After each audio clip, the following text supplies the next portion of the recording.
Hi everyone, welcome to Sketch. Today we are going to talk about kerosene poisoning. For the ease, we have named the scene as Carl's Kitchen, Karl, Carl, and K for kerosene. So the scene of kitchen is selected because kerosene is domestically used worldwide and it is inflammable. As you can see, there is a fire extinguisher on the left side of the scene. So it is inflammable and it is used mostly in the kerosene stoves.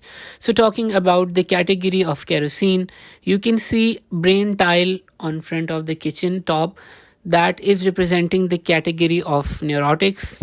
It is basically a cerebral poisoning and belongs to inebriant class.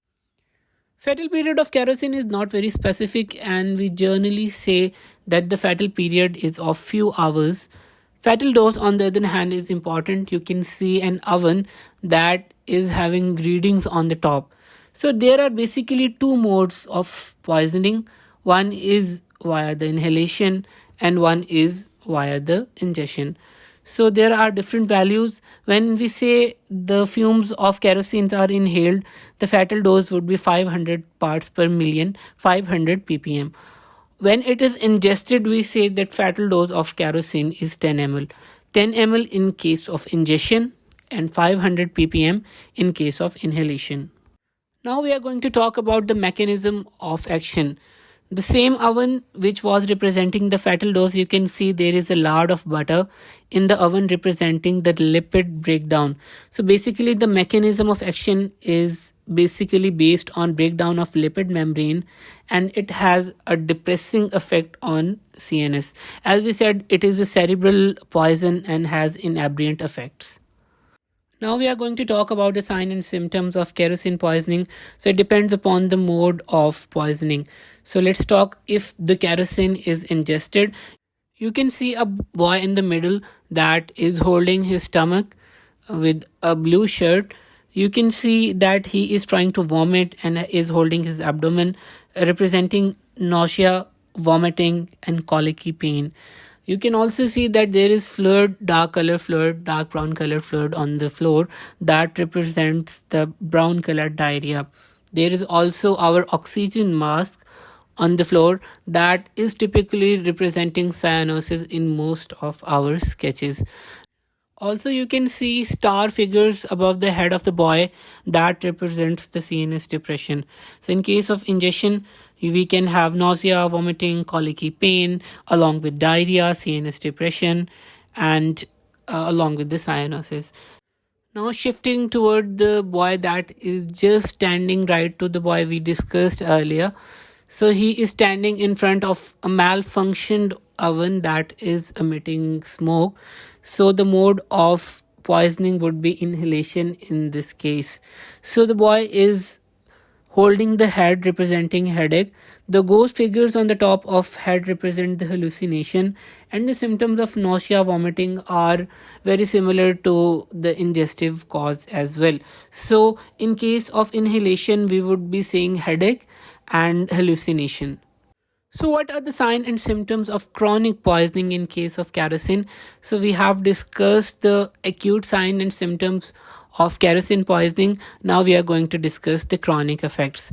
So, you can see a boy that is sitting on the floor, unable to stand, holding his head, and that represents the symptoms of chronic poisoning, including the weakness, dizziness, pain in the limbs, peripheral numbness, and paresthesias.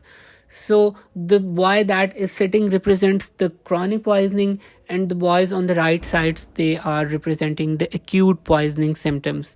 So let's talk about the post-mortem appearance. You can see a microscope that is present on the countertop. You can see a bubble that is having slide of lungs and stomach. The stomach is burning and the lungs are sort of crying. So the burning stomach represents inflammation.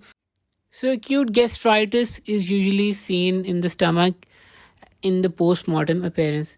Similarly, the weeping lungs are representing the pulmonary edema. Beside the microscope, you can see an old picture of kidneys, bone, and liver that is covered by a spider web and dust. that is representative the degenerative changes in the kidneys, liver, and bone.